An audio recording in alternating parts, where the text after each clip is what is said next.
Iran's foreign minister says he will fly to Moscow Friday to talk about Iran's ideas for stopping the Gulf War. Foreign Minister Ali Akbar Velayati spoke at a news conference in Geneva.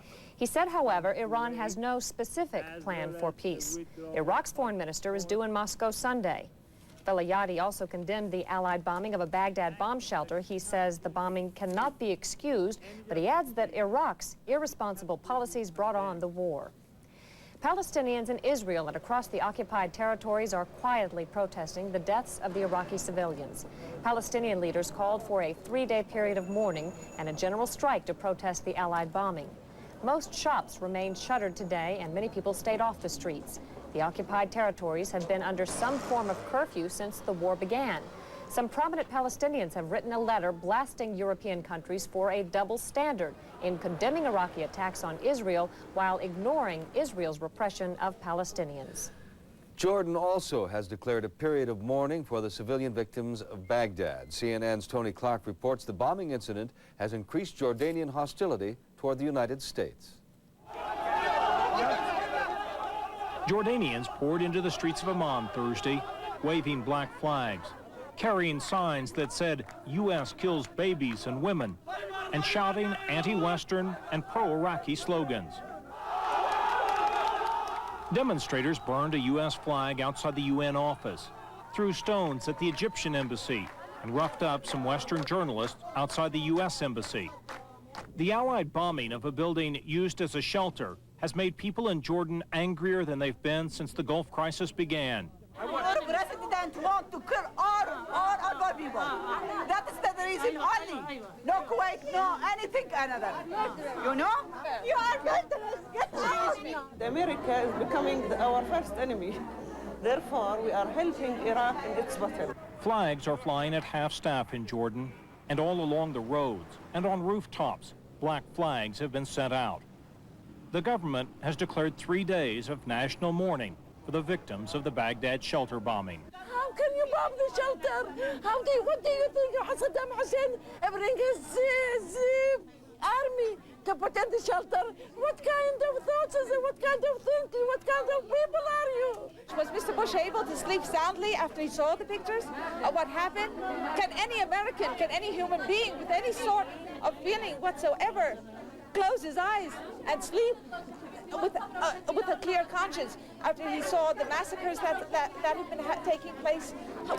What's happening? Thursday, King Hussein and Queen Noor offered condolences to a German student who was beaten and stabbed in Amman by a crowd angered over the shelter bombing. The king has asked the United Nations to send a fact-finding group to Baghdad to investigate the bombing. Meanwhile, efforts continue to try and find a political solution to end the war.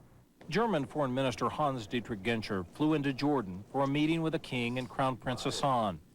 Genscher said Germany remains firm in its belief that there is only one way to stop the war. The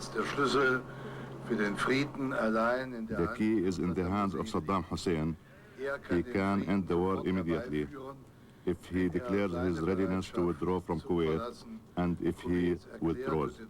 Jordanian officials are working on other options, seeking help from their counterparts in countries like Yemen and Algeria. Even so, Crown Prince Hassan admits it's rather late now for a political solution. All the while, internal pressure in Jordan is growing. Pressure to do more than simply send food, money, and medicine to Iraq. The pressure now is to strike out against the U.S.-led forces because of Wednesday's bombing. Tony Clark, CNN, Amman. Questions and concerns about civilian casualties of war were expected to be aired today during a United Nations Security Council meeting.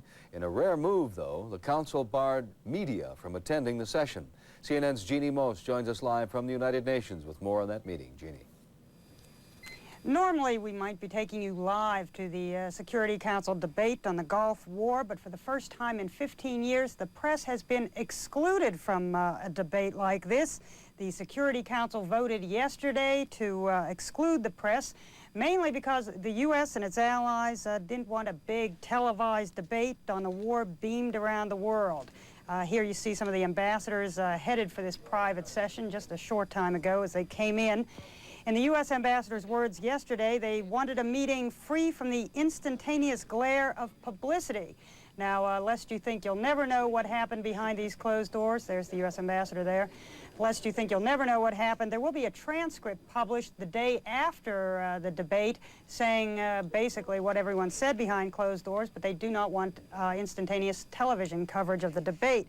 Now, we understand the Kuwaiti ambassador will be speaking, or has spoken already inside the council chamber, and the Saudi Arabian ambassador also was supposed to be speaking. We can't tell you what the Saudi ambassador said inside the council, but we can tell you some of what he said outside on his way in. We are sorry for of course, for all these casualties that take place on any side. But, I mean, the responsibility should rest with the people who started the war. And the Saudi ambassador was asked, what does he expect to come out of this debate? Not much, really, is what he answered.